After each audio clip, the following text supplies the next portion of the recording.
नमस्कार दोस्तों और जय हिंद दोस्तों। आज की क्लास में हम पढ़ेंगे काल, जिसे इंग्लिश में टेंस कहते हैं। काल का अर्थ होता है समय, अवधि या फिर अवसर। काल के मुख्यतः तीन भेद होते हैं: वर्तमान काल, भूतकाल और भविष्य काल। काल को अच्छी तरह से समझने के लिए मेरे वीडियो को अंत तक जरूर देखिएगा। वीडियो पसंद आने पर लाइक, सब्सक्राइब और अपने मित्रों के साथ शेयर करिएगा। तो चलिए अपनी कक्षा में पढ़ते हैं। काल की परिभाषा क्या है? काल की परिभाषा: क्रिया के जिस रूप से क्रिया के होने के समय तथा उसकी पूर्णता या अपूर्णता का बोध हो, उसे काल कहते हैं।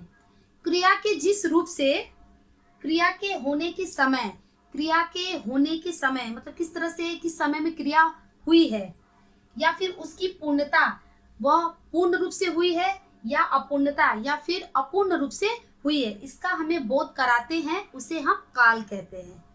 जैसे मान लीजिए, मोहन बाजार जाता है, मोहन बाजार जाता था, मोहन बाजार जाएगा। अर्थात हम कह सकते हैं कि इस तरह से काल को समझने के लिए कि क्रिया हो चुकी है या क्रिया हो गई है या फिर क्रिया होने वाली है, काम हो चुका है, काम हुआ है या फिर काम होने वाला है, ये हमें काल से समझ में आता है। हिंदी व्याकरण में काल के मुख्यतः तीन भेद होते हैं: भूतकाल, पास्ट टेंस, वर्तमान काल, प्रेजेंट टेंस, भविष्य काल, फ्यूचर टेंस। चलिए अब आप एक एक करके इन तीनों का परिभाषा पढ़ते हैं। भूतकाल किसे कहते हैं? भूतकाल क्रिया के जिस रूप से कार्य का बीते हुए समय में पूरा होने का पता चले, उसे भूतकाल कहते हैं। क्रिया के जिस रूप से कार्य का बीते हुए समय में मतलब कार्य पूरा हो चुका है, उसका हमें पता चले, उसे हम क्या कहेंगे? भूतकाल कहेंगे।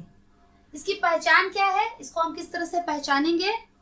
इसके अंत में लगा रहेगा था, थे, थी, रहा था, रही थी, रहे थे आदि। इस तरह से हम भूतकाल की पहचान कर सकते हैं। तो चलिए इसके उदाहरण देखते हैं। भूतकाल के कुछ उदाहरण: वह जयपुर गया था, लड़का चला गया, राम ने रावण का वध किया था, दादी जी कहानी सुना रही थी।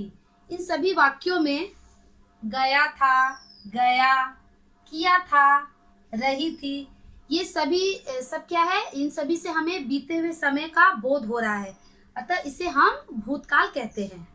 वर्तमान काल किसे कहते हैं? क्रिया के जिस रूप से चल रहे समय का पता चले, उसे वर्तमान काल कहते हैं। क्रिया के जिस रूप से चल रहे समय, जो समय चल रहा है उसका पता चले, तो उसे हम वर्तमान काल कहते हैं। वर्तमान काल की हम पहचान किस तरह से कर सकते हैं?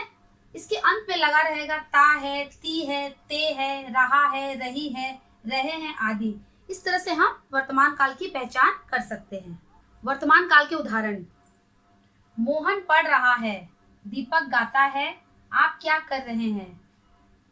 इन सभी वाक्यों में रहा है, गाता है, क्या कर रहे हैं, इन सभी वाक्यों से हमें काम के, क्रिया के वर्तमान समय में होने का पता चल रहा है।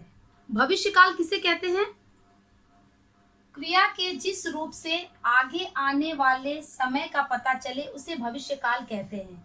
क्रिया के जिस रूप से आगे आने वाले जो समय है उसका पता चले, तो उसे हम भविष्य काल कहते हैं। इसकी पहचान कैसे करेंगे? इसके अंत में गा, गे, गी आदि लगा रहता है, तो इस तरह से हम भविष्य काल की पहचान कर सकते हैं। भविष्य काल के कुछ उदाहरण: महेश कल घर जाएगा, राम किताब पढ़ेगा, हम कल कोलकाता जाएंगे। इन सभी वाक्यों में जाएगा, पढ़ेगा और जाएंगे, ये सभी क्रियाएं हैं, और इन सभी क्रियाओं से हमें यह पता चलता है कि कार्य भविष्य में पूरे होंगे, अतः हम कह सकते हैं कि ये सभी क्या है? भविष्य काल कहलाते हैं। तो आज की क्लास यहीं तक, मिलते हैं अपने आने वाले नेक्स्ट वीडियो में। तब तक के लिए धन्यवाद।